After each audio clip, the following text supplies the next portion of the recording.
The world we once knew has been lost to shadow. Was it thunder and fire and brimstone? Drowned in flood and rain? Was it tragic decadence? A great fall? Unspeakable corruption? Or did the awakening of magic destroy our world? No one knows for certain. Reach through the shadowy mists. Find a fragment of land infested with shadowy corruption, yet lit enough to find your way.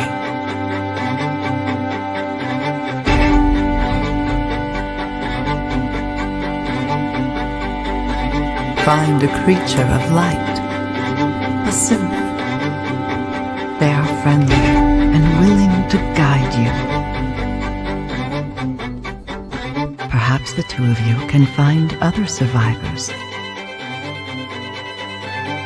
Perhaps this land can serve as a shelter.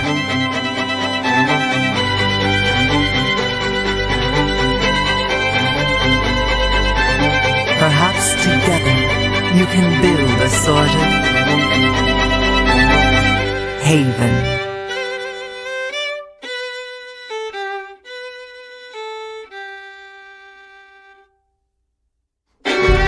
Forge friendships to save the world.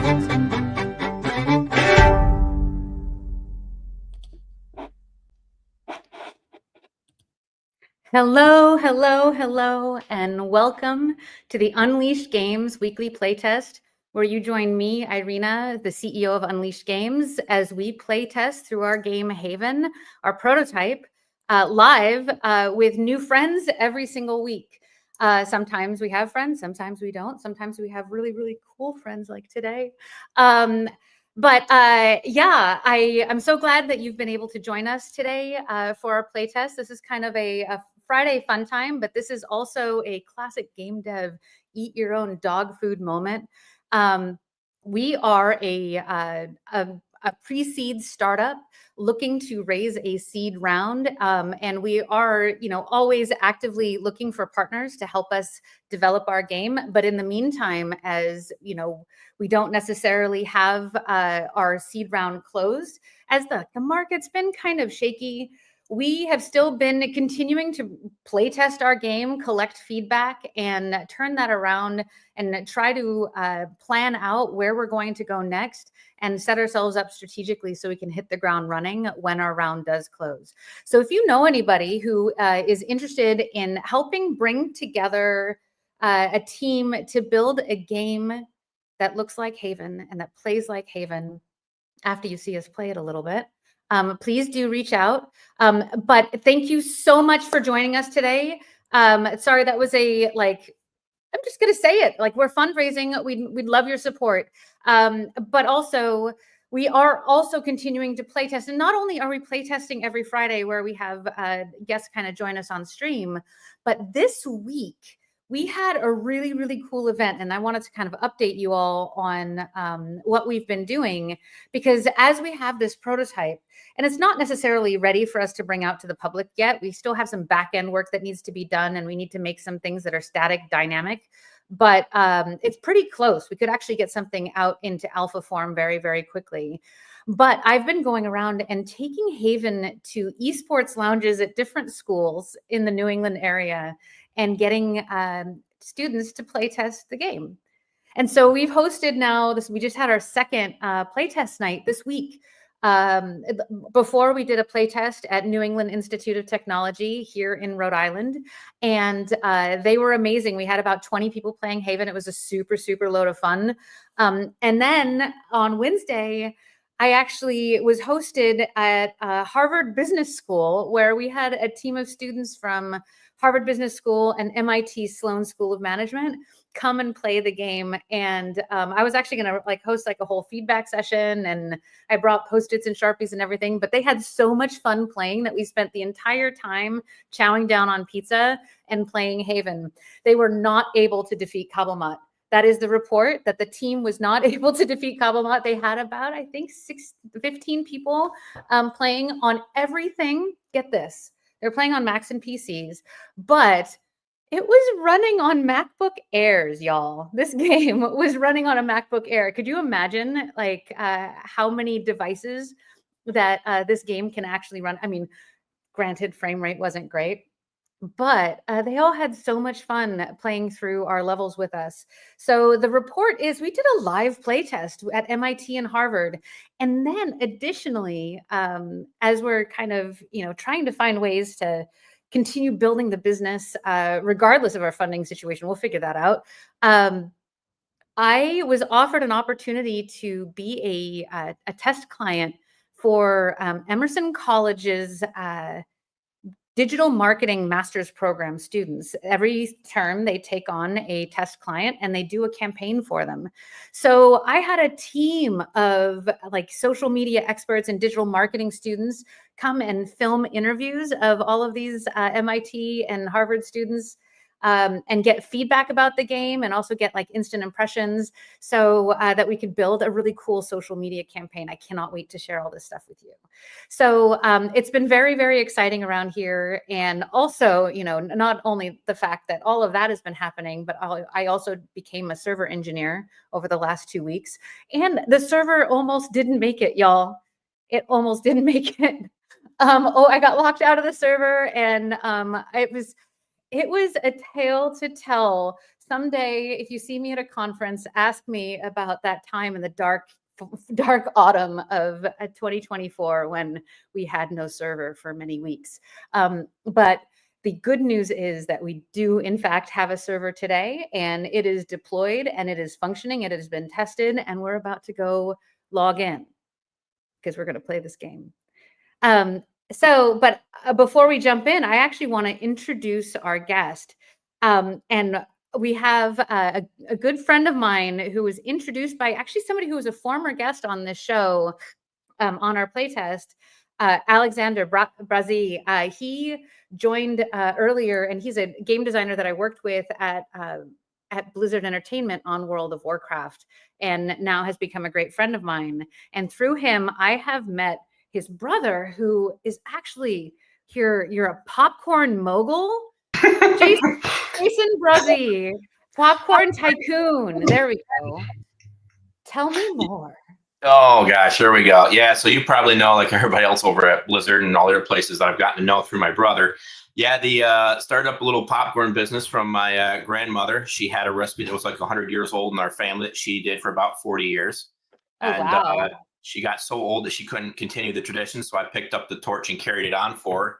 And it got so popular, people kept asking me if we could have order some for Christmas and New Year's and the holidays. So I went out. It took me about 4 years-ish. And I think you and a couple other people, I know like Jalen Bragg It's and a bunch of other people good. at Blizzard. Yeah, you guys all get the Christmas bundle I sent over. I think, did you guys ever have, what is her name? Candace Thomas on your show here? We have not had Candace Thomas, but we absolutely should. Candace is actually, I believe, welcoming a new human being into the world. But thank you so much. I'm going to go hunt her down and see if she'll join us. I'd love to have her play the game. Oh, yeah. Well, you know the story behind Candace, right? Do you know? No. Well, you're apparently going to tell us. Hold on. I have my tea. She's going to hate me once I tell you this story, but it's pretty good. So I basically had Candace as the person I used to send all the stuff to deliver at the Blizzard campus when it was Christmas time. And make a long story short, she was known as the cookie thief, or I should say the popcorn thief in this case. I would drop some stuff off to her to give to everyone at Blizzard, but she claimed that no one was at the office and it was all going to go bad. So she ate everything that I sent her for everybody over at Blizzard. I forget what year. I think that was 2019 or 2020. It was one of those 2 years. So yeah, so she, I always bust her chops every time I see her because she's quite the sweet tooth. But yeah, no. So anyway, the popcorn, I just kind of do that on the side for fun. And so far, I've shipped that stuff all over the country over the last 4 or 5 years during the holidays, just kind of continue the family tradition. And make a long story short, is the feedback from everybody has been great. So I was actually able Oh, to it's design the product. delicious. Yeah, I know everyone who gets hooked on it. I have they tell me the same thing. It's like crack. Make a long story short, it's true. That's the number one response I hear from It's the everybody ultimate who has. gaming snack, by the way. Or you gave me a tip, actually. And if you try this, y'all at home, take some like caramel corn, put it through your toaster or air fryer for just like a minute or two, Oh just to yeah, get it hot and crispy. Then yeah. let it cool, and then put it on top of ice cream. Yes, you can take the popcorn, you bake it for like 300 degrees at 10 minutes. It'll bring out the aroma and the warm flavor, and then you can crush it in ice cream. You can put it on all kinds of stuff, or you can just eat it as is. I mean, most people I Oh, talk to, they're like, "Why do you even put like a Ziploc on the bag?" Because we're gonna eat the whole thing in one this is sitting. holiday season survival tips right here on the Unleashed Games weekly Oh yeah, playtest. you need your sugar fix, and you need a good source of energy during the gaming industry. Your gaming time. By all means, go grab a bag. We do have a website up, working on a few things. It's grandmaterrys.com, and then we'll be getting that stuff uploaded and ready to sell here probably in the next week or so. Grandma Terry's TERRYS.com. .com. It's very basic right I'm now. posting it into our chat so that Are you? everybody can Okay. get to the URL. Actually, it didn't render as a URL. I'm going to fix that. Yep. Well, you know what? We're here to play a game, but I wanted to ask you, like, do you play games? I mean, with all of your popcorn making? Oh, yeah, once in a while, not as much as I used to. I used to play World of Warcraft quite a bit, and you know the story behind when I used to play on it. Unlike my brother, who would, like the other guys at Blizzard, will all compete to play to win the championships, get all the crown items. My time that I spent on it was mainly just playing with the free market economy in your game, and you probably remember the story, but they had made a character. Well, they still have the character out from I remember. It was Brazie the Botanist, and they created that character in the game because of the how do you want to describe it? I think the way the guys at Blizzard described it was the auction house grifter. But I used to go in the free market economy, and I had at one point controlled, was it Black Dragonflight? I had 83% of the entire free economy control, and that included both sides of the house, Horde and Alliance, because I had set up. Do you know the whole story behind that? No, I do not. Oh, this okay, is so all here's the fresh story. right now. Here's the Okay, hold story. on. So, I'm upgrading my drink to a diet so ginger I ale. basically Let's used to go. play the game. I never got that involved in, like grinding and getting up to the higher levels, but I always played around the free market. And I was like, well, let me see how I control the marketplace. So I got to the auction house and I looked at it. I go, I think I control this. And I won't say whose name it was, but there was a couple guys at Blizzard that were these, I don't know if they were like hedge funds, but they're like retired Wall Streeters. They're like, no, Jason, there's no way you can control this whole market. It will autocorrect and do whatever. I'm like, well, this isn't a real economy. This is all intangibles. I said, I'm pretty sure I could take control of this and I can manipulate it through a couple different ways. So I went in there and I took over the entire Horde side of the economy within about 3 weeks. I had complete control of all the pricing. And the best part was, I was being sneaky about it.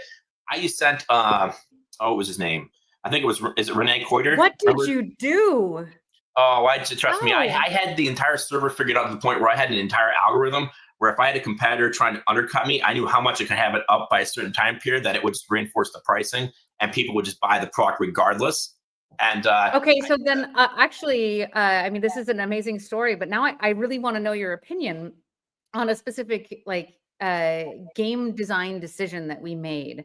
This is I didn't even plan to ask you this question, so this is going to be like some live feedback. But one of the things that Chris has designed in terms of our economy is that we are a currency-less economy.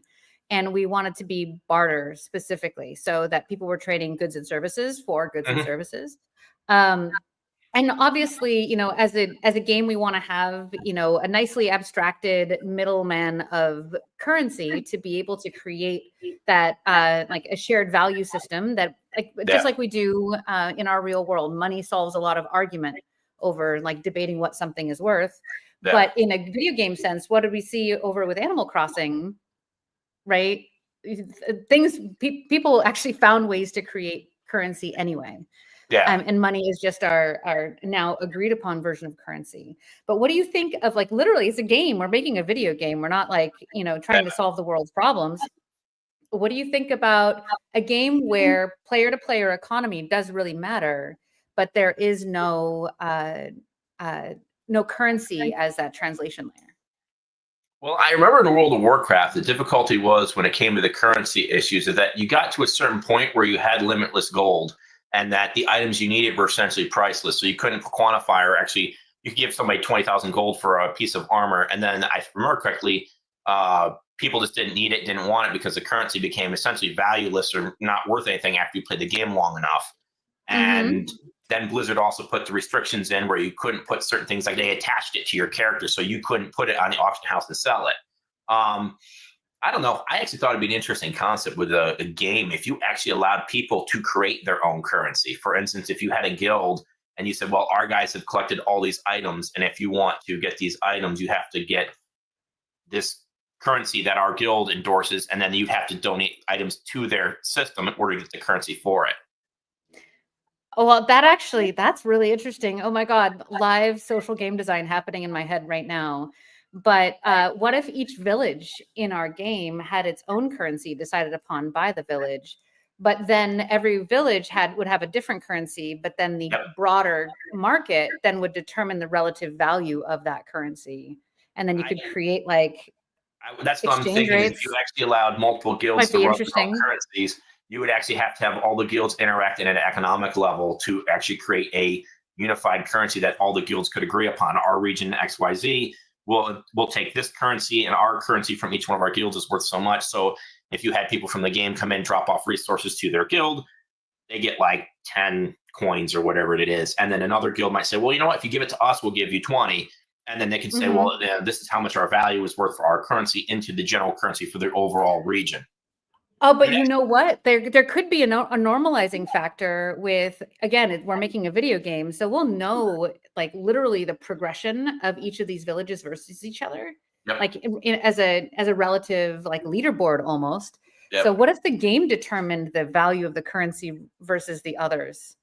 I mean, in theory, I guess you could have an AI system analyze the currency and say, this is what we think in our environment. Like this village is at like level 10 and they have these buildings and they have this sort of economy set up, and it's its own sort of built-in meta rating system.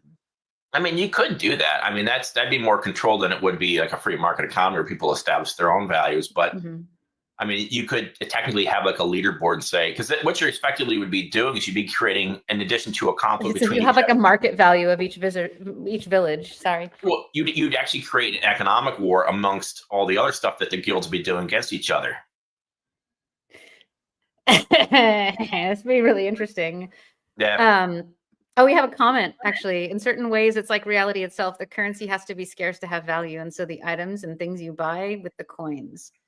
Yeah, like scarcity actually does matter. Supply and demand does matter.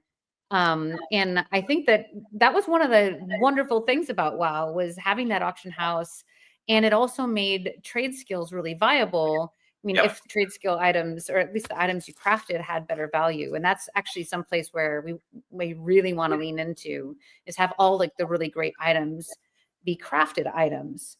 Because then you can actually attach a player's name to an item that gets crafted as like the first person who discovered this item or created the first version. Yeah, it's essentially like what do they call that? Branding.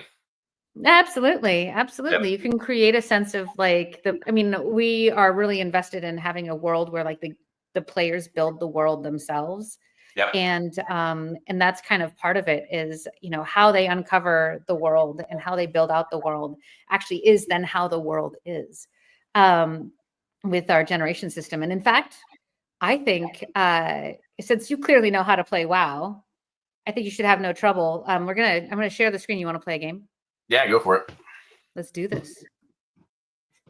Oh, here we go. All right. Yeah, real quick, go back to the auction house story. Long story short was I got 83% market control of about 250,000 people on that server. And I gave the entire formula and pricing scheme over to Blizzard so they had an idea. They ended up amending the economy so that way it could counteract what I found were the flaws in it. But they actually made a permanent character for me in the game called Brazie the Botanist, because the character class I utilized in order to start my initial market control was as the alchemist and as the herbalist. So I'd go out and get all the supplies. And then, do you know how I took over the other side of the house for their economy? Did I ever tell you how I did this? No. So I had what I called sweep teams. So on the Horde side, we'd go in and you basically would find other people who were my competitors that were digging up the resources. I would go and have guys go out and pick up all the resources before they could get anything, essentially making it so they could get very few resources. Then from all the gold I made, I would pay people to go out and do strike teams and attack the Alliance farmers and get them wiped out. And what it effectively did was it forced the Alliance to go to that third market. This is back before Lich King came out. It forced the Alliance to go to that third party market where we had all the goblins. And you had to buy stuff that I put on there, and I would make the price like quadruple what it would normally be. And I made ridiculous gold. Obviously, the gold's not worth much, but yeah, I remember that. And the guys at Blizzard just kind of chuckled, and they're like, "Well, here we go. We got a character for you now." And they got it. It's on the. I think my character is in like some little farmland, Arathi Highlands, I think outside of the Alliance Castle, and it was a little farming guy with sunflowers. I'm gonna have to find him now. Oh yeah, just Google him right up. Comes right up, Brazie the Botanist. Because there's 3 Brazies in there. There's Brazie the Botanist. There's like another guy who's a knight, and there's another guy who's like an old timer who has all these tools. I can't confirm that my dad would be the one who has all the tools, but I'm inclined to think that there's a Brazie for each one of the guys in the family. One for my dad, my brother, and one for myself. That's funny. There are 2 Irenas in the game. One is a flight master in Lich King. There was an Irena per expansion that I released with. So there's one in Burning Crusade and one in yeah, and it's funny because talk about economic wars. I've worked on an idea. Of course, I don't think Blizzard will look at it because Microsoft now owns them. But I actually worked on a game design for 10 years that I haven't released to anybody that would actually be designed for StarCraft, and it would change the entire layout, how StarCraft would be designed and how it would function rather than being RTS. It actually makes a lot of money, but like I said, I don't think anything's going to happen right now with Microsoft at the reins. But no, well, it's always worth to see if there's something worth. I mean, there's not only the idea, but are you going to see it through, and are you going to be there and build the team to be able to execute on it? It goes beyond just having like the great idea. Oh yeah, I actually really want to see what you're talking about. But let's yeah, go ahead. Since you've been a WoW player, what do you think of the controls so far as you're moving around in Haven? They're very comfortable. I'm very familiar with them for having played World of Warcraft.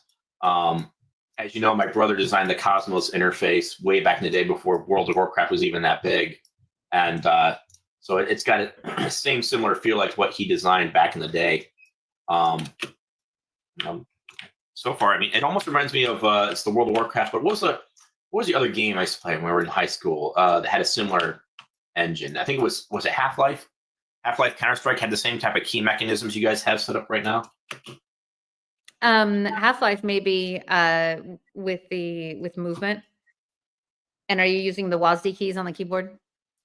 Yeah, I'm using let's see, the keys I'm using are the WASD for moving around.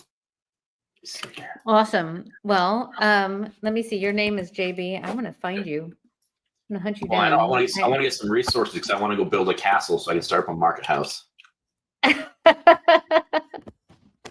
Hey.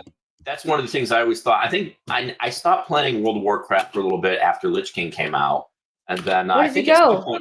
What's that? Where did you go? Right here. I just jumped over the trees. But I think at one point, didn't Blizzard have it set up where you could build buildings at one point or farms or something? I think they had garrisons, and actually, I'm going to break us out of here, my friend. Yeah. They actually just introduced player housing back into World of Warcraft. Yeah. See that when you do that, you actually have like like a building or like a permanent stay as opposed to just being a random character running around in a universe. Yeah, that's core to our thesis for sure. I've always found it a little bit of surprise they don't push more of the economics in these games, because that's part of the fun of it too, is actually having a stake in the game rather than just having simply your character running around and just completing quests. The auction house was a big deal, and it's every server had its own economy. But now I forget what are these the light up pillars for? Those are stand-ins for what we call our beacons, and in fact, our environment lead Becky is working on a new version of a beacon But this indicates that this is your building plot, and you can actually build stuff here. Okay, gotcha. Yeah, because that And was the one of the build things I was. icon. Oh, sorry. Go ahead. Yeah, the build menu is available in the lower right-hand corner of your screen in the hammer. Oh, the hammer. Okay, got it. And so I'm assuming you get resources, or do you have it set up in the beta where you can just build anything? Right now, you can pretty much build anything where it's permitted. So there you go. And what is it? Does it just take time to build, or is it gonna, or do I have to do something? Double click on it. Oh, it's Do you have any saying build. wood? Say, oh, needs 3. Okay, so I have to get resources to put that together. All right. There So go, what do kill you some need? chop some Go kill trees. some trees. Well, yay, we have a healer. Hey, Toes of the healer. Hi. Let's see here. JB's getting some wood as necessary. I love our log physics. It rolled right on top of me. I was looking, going, what is this? The yeah, because that's one of the things I remember when I was playing World of Warcraft before I stopped playing it right before Lich King got launched. It that they didn't really have like anything where like if you spent your time in the economics. We're gonna help you out. Oh, cool. That's one of the things I noticed in World of Warcraft. You didn't have like permanent stake or investment in the game besides your character. Like you didn't have castles, property, or any of that stuff in the game. Yeah. And EverQuest 2 tried to do player housing, but they did it in a very weird way where like everybody went to the same front door and then clicked on it and went into their own instance of a house. Very weird. Okay. I'm actually very curious to play around with WoW. And in fact, like it's, oh, hey, you got a house. Yeah. Is that Tudor style? Is that the way you get it laid out? This is prototype style where we, got some assets together to be able to get a house. Ooh. Yeah. You're pulling the walls off the place, man. Yeah, I see that. I'm looking at these options going, what does this thing say move? This is like those, what do they call those buildings you can buy on Amazon? They're like the instant houses. You just put the walls up. Absolutely. Absolutely. It's all about, having the modular house. And that's actually one of the things that, have you played Subnautica at all? No, I haven't played an awful lot of games. I think the last game I played was probably something on a Switch with my my nieces. I haven't played many of the computer games in a while. Well, do you think your nieces would play this game? Oh yeah. Oh well, you're gonna tell a funny story. So you might remember when I used to get on the auction house and I used to take over all the seasonal marketplaces. Like during Christmas, they'd have the Christmas cookies, and I'd go out there and ransack all the birds and get all the eggs and get all the supplies and charge like 40 times more than what the product's worth. My my nieces want to do that this Christmas, so we're gonna set up a little World of Warcraft camp at my parents' house, so to speak, with computers, and they want to help me go play the auction house. That's fun. How old are they? Let's see, 8 and 10. Oh my gosh. Oh yeah. Well, I mean, we Brazies have played games forever. I think first time I played a computer. Well, actually, first time I played any gaming system was in the Nintendo Mario Brothers back when it was the original NES, and it was 3 years old when I played it. My brother was 5. Oh wow. Unlike my brother, I didn't learn to program at like 5 or 6. I mean, my dad was a programmer at IBM. He retired after, was it 43 and a half years? But he taught Aaron how to program, and that's when I think Aaron made his first game when he was 7. If I remember correctly. Wow. We have emotes. So on your action bar, actually, as is familiar with World of Warcraft and a classic MMO interface, you've got your first slot is your auto attack. That's number 1, and then you have utility skills specifically for your warrior class in the next 4 slots. And then in slot number 6 is a buff. And that is actually one of the key aspects of our game, where we all have things that we can do to help each other out. So if you target each one of us, you can cast the buff on us and make us stronger. And as you can see, we've got Tozeb here. Hey, Tozeb. Tozeb is also watching the stream. He's been with us since very early on, and now we've got him playing the game. And thank you so much for joining us, Tozeb. He's a healer, so he's got his own buff that he gave to you, and we should be actually all set. If you want to go, beat some stuff up. Yeah. No, what's the little bubble that floats around us? Is that supposed to be like what is that game? Legend of Zelda. They have the little Navi fairy flying around. Yeah. So that's actually a great throwback. This is a representation of a character in our game called a sylph. And a sylph is a representation of your magic in our world.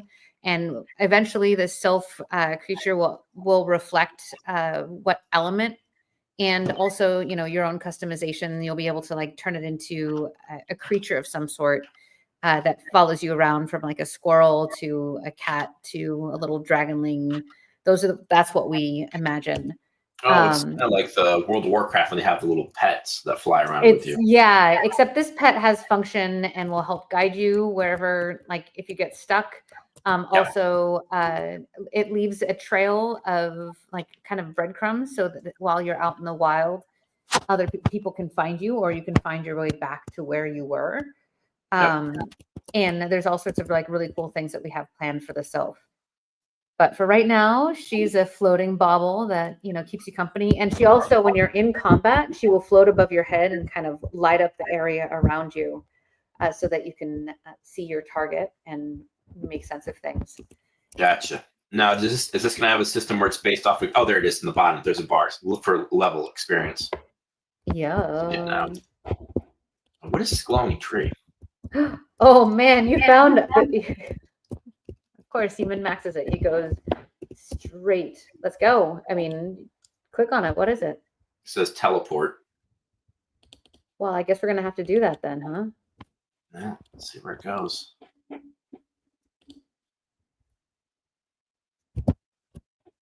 Reminds me of Diablo 2 when they put those stones in the second series. I think it was Diablo 2. They put the travel stones in there. What do they call that? The waypoints?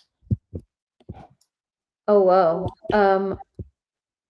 Yeah, they have town portals, actually.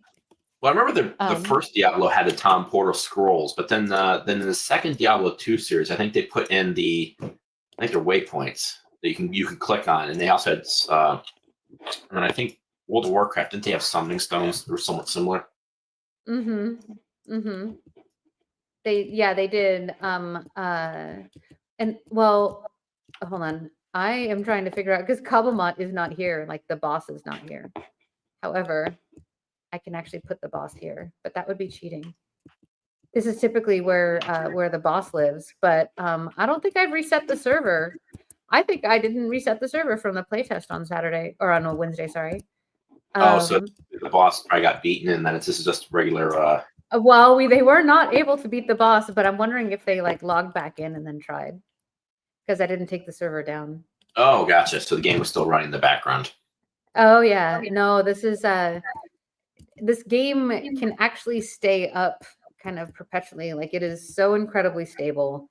And it does have persistence. All the stuff that is actually really hard for online games is already done. We just have to do a bit of polish work in terms of the look and feel. But I'm gonna just bomb us, and heads up, friends. Uh-oh.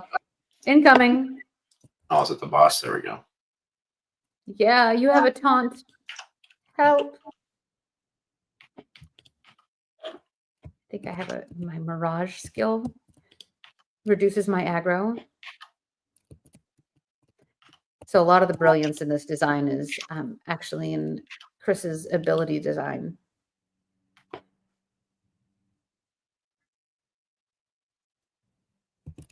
And our game also needs sound effects. I was going to say, I don't hear any sound. Is that just because you guys haven't got it completed yet, or do I have an option I'm missing on my side? No, there's no option. There's no sound. Gotcha. We decided that for our prototype that we just made a fidelity, like a production call of like no sound whatsoever. Gotcha. But there is one sound in an enemy or an emote, but I can't cast it because we're in combat. Oh, we'll see if we can take him down. Rawr, rawr, woof, woof, woof. That's what compliment sounds like. Oh, is it? I don't know.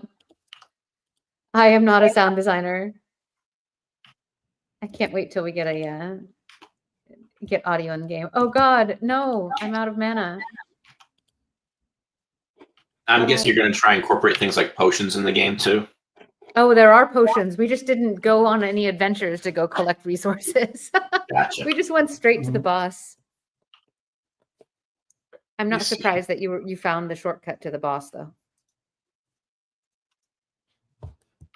Oh. Now I noticed, like, I'm trying to hit the buttons, nothing's working. Is there like a? Oh, there it is. I have like a. What is this? Is it? Do I have a mana bar in here? I see there's like 2 of 10, so that must be HP. And then yeah, you have a mana bar, but you're out of mana right now. Yeah, so really the case. Gotcha. So I'm gonna try. I'm gonna build a fire up here on the hill. Yep. Because this should be able to give us some mana regen. Hold on, we can solve this problem, and you and Tozub seem to be doing all right. Tozub's a great healer. Okay. Do we have mana regen in combat at the fire? I don't think we do. Nope, he's running off. Oh, well, then that was all for naught. Let's go kill him. Sorry, that sounded very violent. It's funny. I'm hitting the hotkeys like I would in World of Warcraft, like auto walk, which is like what for me was like Alt E or something. We do have if you click both mouse buttons, you'll auto run. Yep. I'm just gonna hit it with my tiny little wand. Come on, call him up. We can take you down. Thank you, Tozub, for keeping us alive.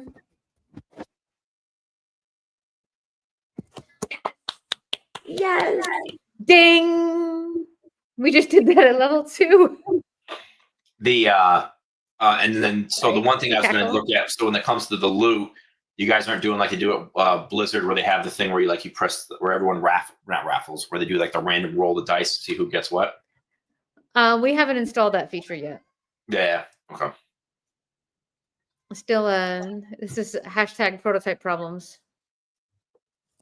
Yeah, that's fine. But that is a good piece of feedback. I mean, did you like that system? Actually, I should ask. Yeah, I mean, World of Warcraft, even Diablo 3, when I played it, I think it was Diablo 3 and Diablo 2, and they did that raffle system. It was worth it because when you had a whole group of people fight, you didn't just have one person run. I remember back in the old days when Diablo 2 was being played, that everybody would rush the pile, and then you basically, whoever got to it first would steal the goods, and then you had to like barter with that person for the items, versus this kind of makes it a little more random, a little more fair. And like if it made it, if you had an item, let's say, that was like inclined for a warrior or whatever, you could roll and you'd have a higher % chance of getting it simply because you were of that character class. That would make sense to me. I don't know if, like I said, I haven't played World of Warcraft in a while, so I don't know. Yeah, me too. One of the things that I for things that are high value items, and when you have like, and this actually applies to the economy question that I asked you before. Yeah. Is if everything's a crafting ingredient, then how do you attribute value and know if something is rare versus not? You kind of have to have a rarity system in there. And then at what point do you start loot rolling? And I actually was the one that built the UI for WoW. That was actually one of the first UIs that I built. Yeah. When I joined the team. What was I made like the elite loot item frame for when something dropped off of a boss, and when you looted it, but also added the loot rolling system. And the loot rolling system, like it felt it felt a little bit strange, and I always felt like even so, sometimes somebody would get an item that probably shouldn't have gotten it. Where like, what if there was like voting instead, where the group voted for who should get it, Yeah, and it's because like then a you silent. would, because then you'd be swapping it out from being a roll the dice random chance to basically being a popularity contest. A popularity contest or a trust contest, or based on like need, right? Oh, you're a Okay. mage, so you should probably like, and have it then random roll between the people that get voted for. Yeah, or you could also you could actually set up a predisposed system so you're all going out in a raid, and you could say, well, the following items, if they are inclined for these XYZ people, they get what percent chance of a higher roll, and you could have that group go out and have it specifically designed to what they individually want tailored. You know what I mean? So if you actually imagine you had imagine if you're about to go hit a quest somewhere and you're in a group of 10 people, you could go on there and say, okay, of the following people who are in these classes, if they run into an item that is of their class type, what percent chance should they get in order to get it? Look at what increased chance. And you could actually have that group individually say, okay, for our run, if you're a mage, you get a 50% increased chance of getting XYZ. And then if you were going to play with a different group, they could say, well, we'll give you 30% chance instead of 50.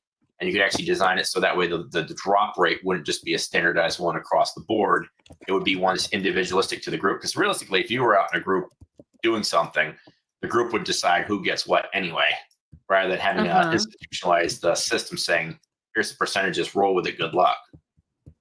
Yeah, I think having some sort of player agency, or at least like community push, that just gives everybody a chance to kind of have a voice in the process. And if you build a really great UI around it, it can be really fast.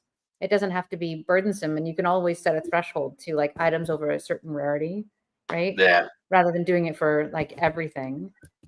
But oh, hey, you found a torch, but I think you need charcoal for that. Well, we jumped straight to the boss. If we go back home. Okay. Let's go. There's more to see. So this is our kind of like the boss level. We imagine our zones to be like little, and not necessarily little, but we imagine them to be like escape rooms. Yep. Where there's quests to solve, things to see, dungeons to explore, and then a boss. And when the boss is cleared, then you get a key to unlock a portal to the next zone.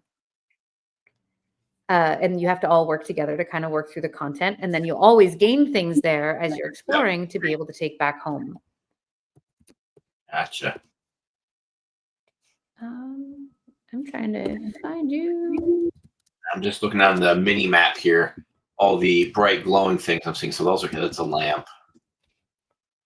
I love lamp. Oh, the bright glowing baubles. So that's your sylph that kind of tells you where you were before. Yep. I'm just looking at the mini map. All the little dots that are on here. I guess they're signifying some type of. Oh, that's an enemy. That's what I'm walking up to now. Okay.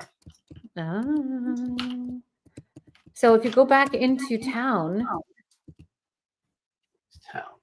any of these these beacons out here should actually offer you a teleport out to Adventureland. Oh, okay. But we should all get like buffed up again. I'm gonna go by the house and go get my buff. Come get your buff. House buff. There's Joseph. So if you hang out by your house, you get a rusting buff, which if you see it up at the top, like all your buffs are up near your health bar, and it tells you what you can mouse over them to see what they do. Very similar to WoW. Yep. Yes. And I think I need your warrior buff. Get everybody all strong and strengthened up. Yeah. Yay. Okay. So the one sound in our game. Teleport to Adventureland. Let's go.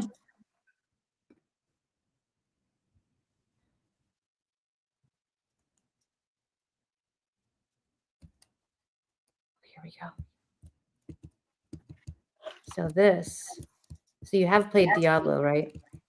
Oh yeah, that was actually one of my favorite games. The original Diablo is still, in my opinion, my favorite. But same. Oh my God, same.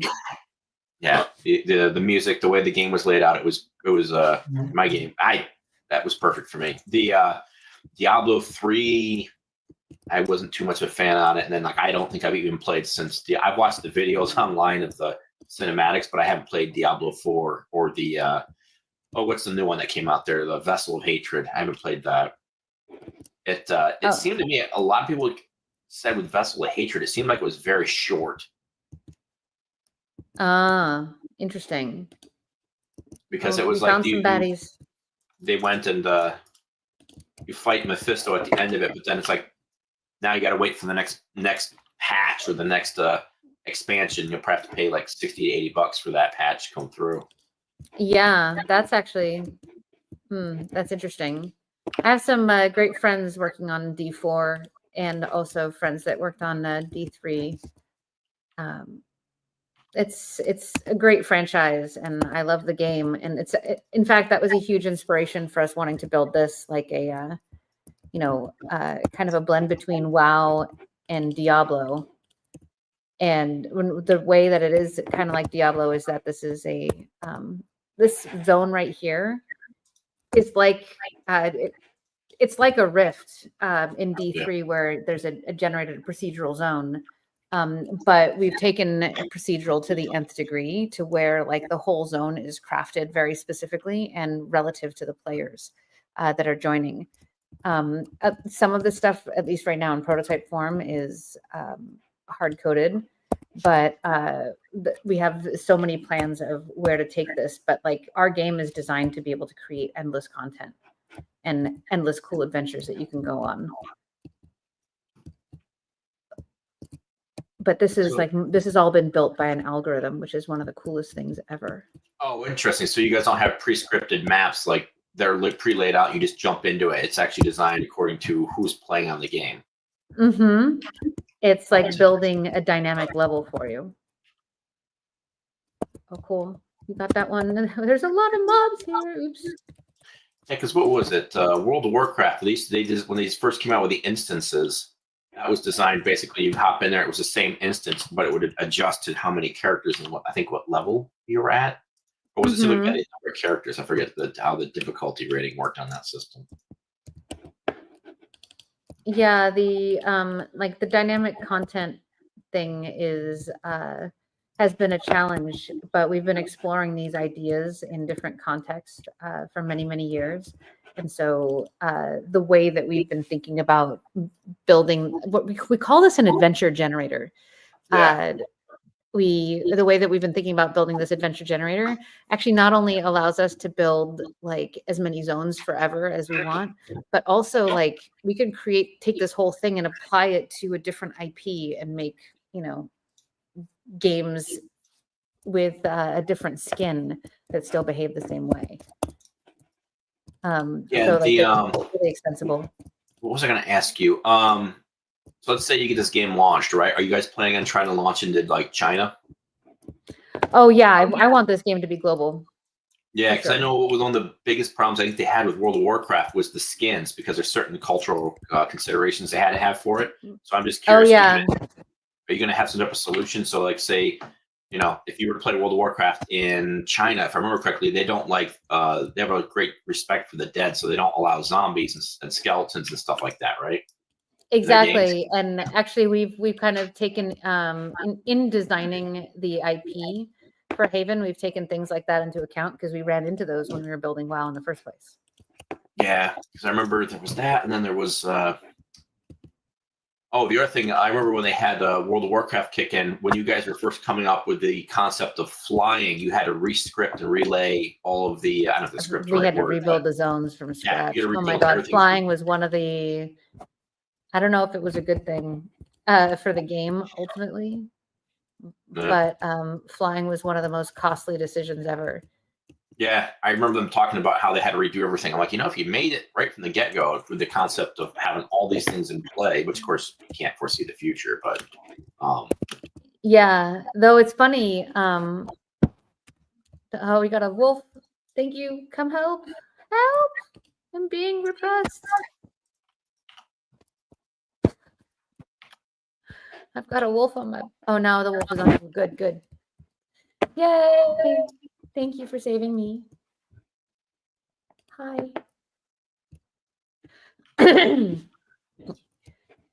Yeah, the cultural things were a thing. I actually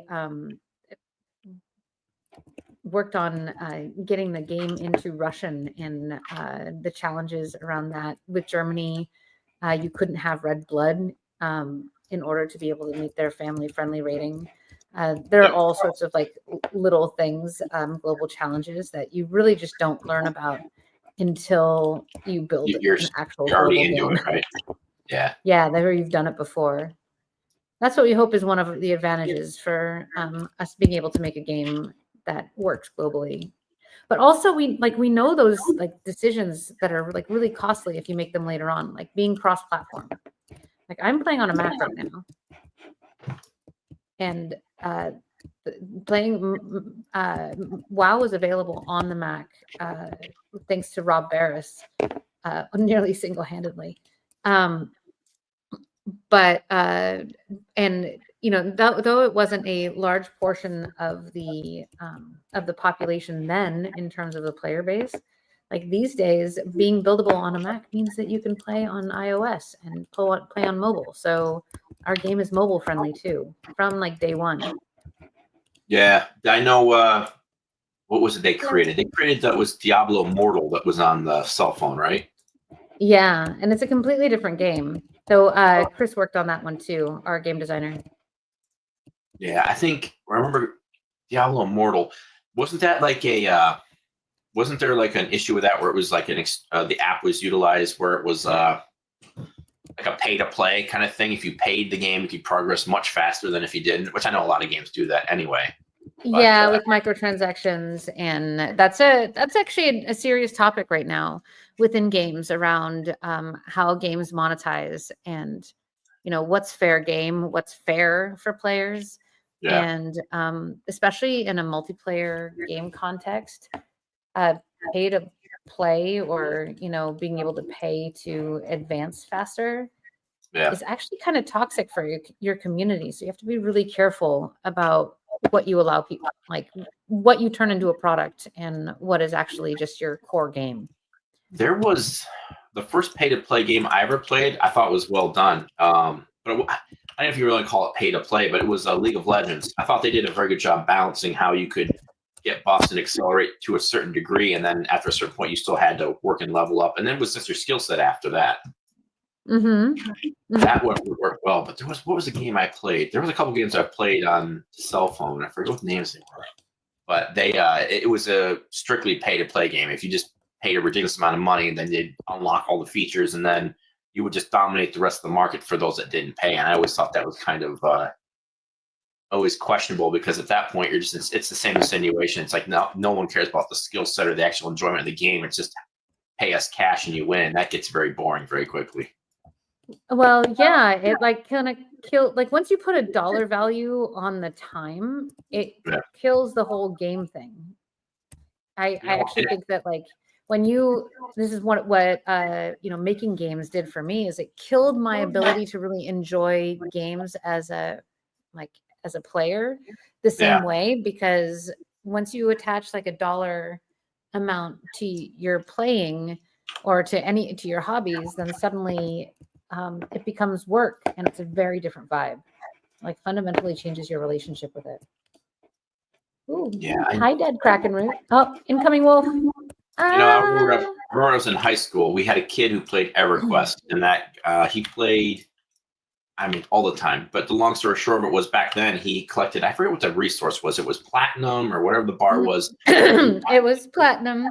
I only played EverQuest for 7 years. No big deal. Yeah. Okay. So I only played it briefly. I didn't never got into that much because once I nerded the hell out about EQ. I loved EQ. As a barbarian shaman. But I remember what my friend did though. He took all that platinum, he sold it to guilds, and he actually bought a car with the money he made from it. I remember this day. He's in high school. He drove in. He drove a. Good for him. An Eagle. It was not a glorious sports car, but it was like an Eagle something or other. car. And I'm proud of him for having done so. No, EQ took Alex very far. Yeah, and I was always curious See, as Mom, to playing why. video games does pay off. Look at the careers it's gotten Alex and I.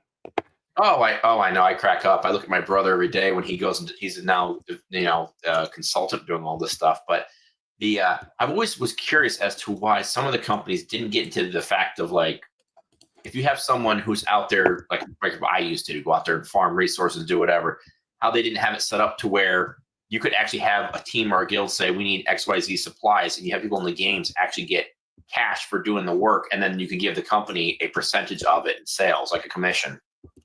Because in that way, that's a little different, because it's not pay to play in the sense that you have to pay us money in order to unlock the game. It's literally you're paying someone else's time for doing work in the game, and then the company would get a small percentage of it.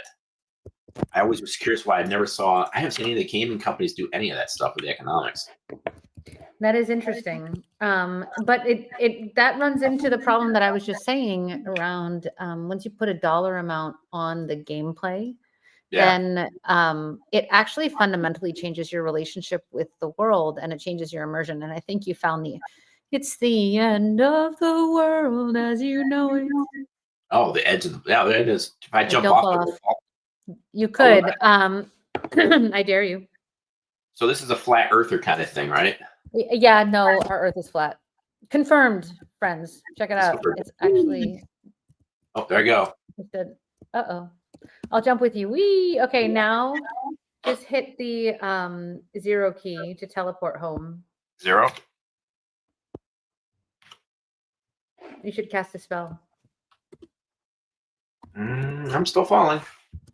Uh-oh. Let me check your I'm gonna check your screen share. Tech support is on the way. There's wave. Oh, there it is. Number 8. I was pressing 0. Oh, it's number 8. Sorry.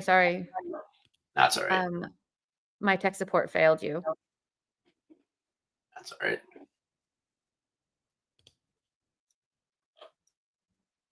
There's a question about when wish listing on Steam will be available.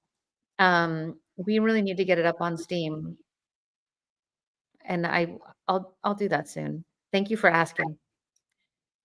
We hadn't done it yet. We have things kind of prepped. We were just waiting for a big announcement around it, but I think it's worth having the Steam wish listing open now, because Steam wish list means showing interest, and that shows investors that people want to play this game. So if you do want to play this game or want to check it out or see us continue to develop it, please go sign up for our alpha at haven.unleashgames.com.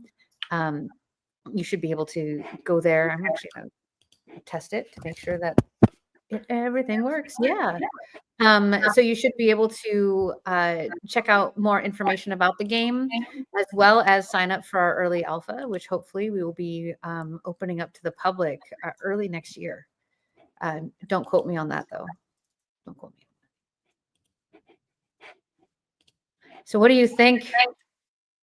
It's not bad. I enjoy it. It's very easy to use. It's not like I have to learn new mechanics of the game. It's very familiar, like the other games I've played.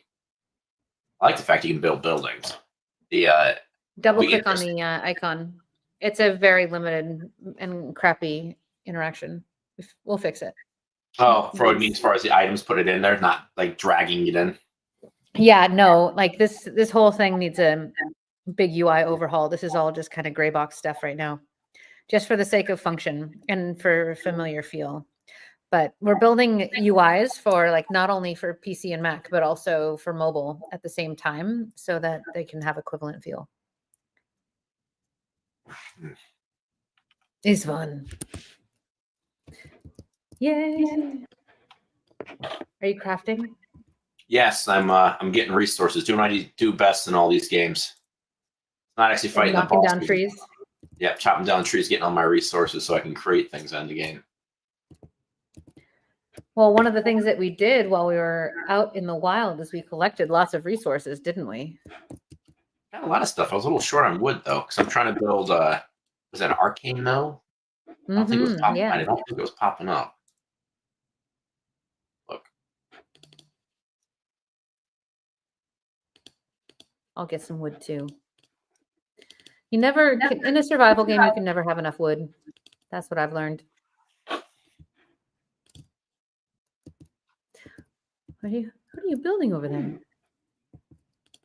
I think it's a snowman. What we got? It's what we got in the Northeast right now. Lots of this stuff. Is there snow where you are? Yeah, there was like we were having massive forest fires out in New Jersey, Orange County area, and then just got like I want to say 3 to 6 inches of snow, depending how it landed. Oh wow! So yeah, I woke up this morning and could hear the everyone using their snow blowers. I'm like, what the heck happened? I looked out and it was just everything was saturated in snow. Oh, it's rare to get snow where I am before Christmas. Oh, cool. What is it? Let's build an arcane mill. Where are you? Oh, there we go. Let's see. I had the option. Oh, there it is. So I just noticed that. So it says build an arcane mill, and it gives me a bunch of other options like torch, workbench. Are those things you can only build near certain areas? Is that what it works out? So you can't build an arcane mill out in the middle of nowhere? Exactly. I gotcha. Okay. Oh, there we go.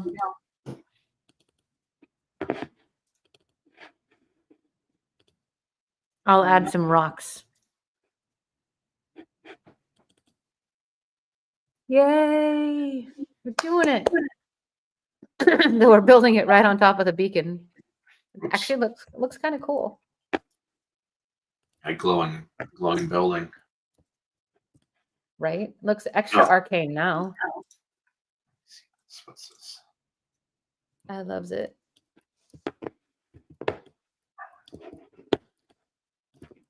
Oh, okay. So it's an NPC here.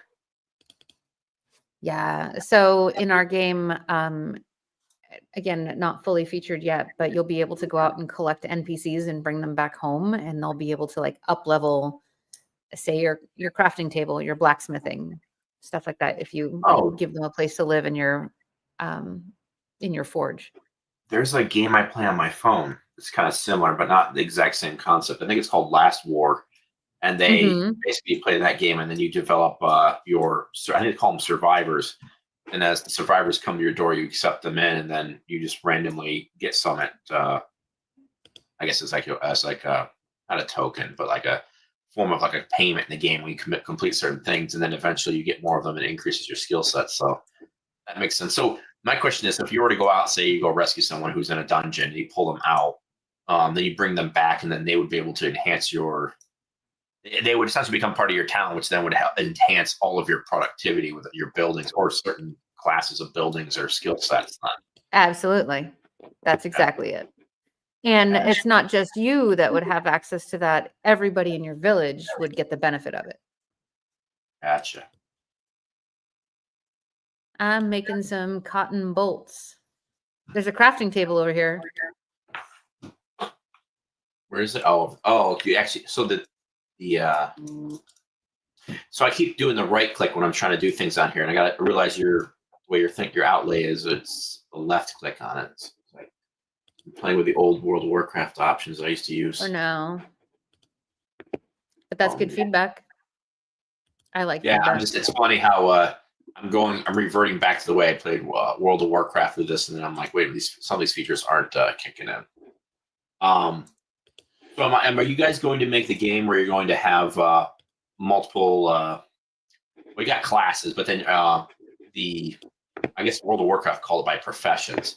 Are you going to have the same concept? I see here you've got like metal armor, cloth armor, or is it going to be like a universal skill set, which you just go out and do things, and then you end up leveling it up on your own, rather than being like you have two professions, like they did in World of Warcraft. Yeah, actually. So you're going to have a combat class and a trade skill class. Yep. And of course, you'll have, everybody will have specific gathering capability where you can gather anything. But what you see as actually identifiable will be relative to your specialty. So, and you'll have like a gathering skill that is attached to your specialty. Say that you are a blacksmith. You'll have you can go out and go mining, but you'd only be able to identify ores that are more rare, the higher level your blacksmithing skill is. Oh, okay, gotcha. But we also have some like really cool group dynamics at play to where like, you know, as players have different skills together and different professions together. But when you Yep. group up, you can like, if I can identify a rare ore as a, you know, as a miner, then if we're in a group together, I'll be able to give you that ability. So you'll be able to see the ore that I see, but I may be the only one who can mine it. But that way, everybody can help spot for resources for each other. Yeah. Quick question. So I just built this cotton hood. How do I put that on my person? Because I'm trying to double click and there's not like an option to. You do double if you double click, it'll equip it and then unequip it. Our equipment system is super crude, so this is Yeah, because I'm just not looking at it. production. Yeah, it might just be a little of a glitch or something because I'm double clicking on the cotton hood and it's not clicking on. And we don't have gear that appears on the model. Gotcha. And changes the model. These are all like temporary stand-in characters. These are not like, you know, you'd go through a classic character creator joining our game. So you could configure what your character looks like and we'd have a whole gear system. But that is like actually one of the most expensive parts of game dev. So we've been holding off on that system. We know exactly what needs to be built. We're just going to wait until we have more funding. No, I got you. That's the content that's the content that matters, right? Because that's your itemization system. That's your progression arc. That's how you keep characters coming back from more and more and like hunting and crafting items. That's you know, really an undervalued special aspect of games like this. Yeah. Amazing. Well, thank you so much for joining us, Jason. Like, are you going to sign up for Alpha now? Yeah, I'll sign up. I'll give it a shot. I mean, you know, I think I've done a bunch of beta testing when it came to Blizzard's games too. So yeah, I'll jump in. Amazing. Well, thank you so much for coming in and doing our direct like prototype playtest. And also for all of your feedback. I really appreciate it. I cannot do I still get to get some popcorn this holiday season? You're on the VIP family list, so to speak. So I still send it out. Although I will tell you this, last year I shipped out enough of that stuff that it cost me about $1,000 during Christmas. So oh god, yeah, shipping costs are wicked expensive. Yeah, they're through we should set roof. You up with a Kickstarter for this popcorn. You know, I probably could. Like I said, I'm going to get stuff started up here. I got licensed and everything squared away, so it's a matter of just getting it going. Now that I should be getting some more spare time here in a little bit. So, well, I love that you're also building a business based on your grandmother's recipe. That is pretty amazing. Oh yeah, well, like I said, it was the reaction I saw from everybody after they started trying it. Once they started making it, and I asked the grandma, she was like, you know, I don't have any need to make the money, but I was like, we make money off of this. I said, we'll just take care of you. And she was all about it. So unfortunately she passed before I could get the entire company up and running, but she did get to see all the product design. I had a friend of a friend who did all the marketing for it as far as the graphic design. And I was able to actually show it to her before she passed. So she actually, the product you're seeing in her hand, she's actually reviewed and approved. So it was actually, it was fun. It was actually a lot of fun because I dug through the family recipes. They went back to 1854 because my grandmother. Wow. Yep. She was born in the Great Depression, and I'll make a very long story short. She saved everything. She's your typical grandma. You know, you go in the house and stuff was all over the place. But because she had that mentality of saving everything, the family recipes went that far back. I had some that were in Lithuanian. I had them translated. Some of them were literally just, they gave you a description of what the ingredients list was. And then my grandmother had to tell me what the exact amounts were according to what was written down, as opposed to something where you couldn't, like it didn't say a teaspoon, it was like a smidgen or something else. And then I ended up breaking it all down. And like I said, I made a book of it for her and I, and then I'm still working on that. So when she passed in 2022, we went through the entire house and we got every single recipe, and I'm going through everything again to make sure I have everything. But the book that I made for myself and for her had about 850 original recipes because oh wow. In total, she had 10,000. That's a treasure trove. Yeah, it was a lot. I had to go through and break it down via software to figure out which ones were similar, which ones were not. And got it down, got a printed book for her, so she was able to at least see it before she went. Well, you're a good grandson. And tried. you're a good friend for coming and joining us and playing our little prototype. Thanks so much. And yeah, I'm going to kill the screen share. There you are. Thank you. Thank you again. And thank you all for joining us this week and our playthrough of Haven. If you're interested in playing yourself, do come and sign up for alpha at haven.unleashedgames.com. And every sign up actually allows us to show like the market demand for a really cool MMO style social game like this. Thanks, Jason, for joining us. And we'll catch you all next week after Thanksgiving. Are we doing a stream next week? I don't know. We'll find out. I do like giving everybody a day off. And it is Black Friday. We should all just go black and turn off technology and hang out with family. It's Thanksgiving next week, so have a happy Thanksgiving, and we'll catch you all on the other side. Bye. Bye, guys.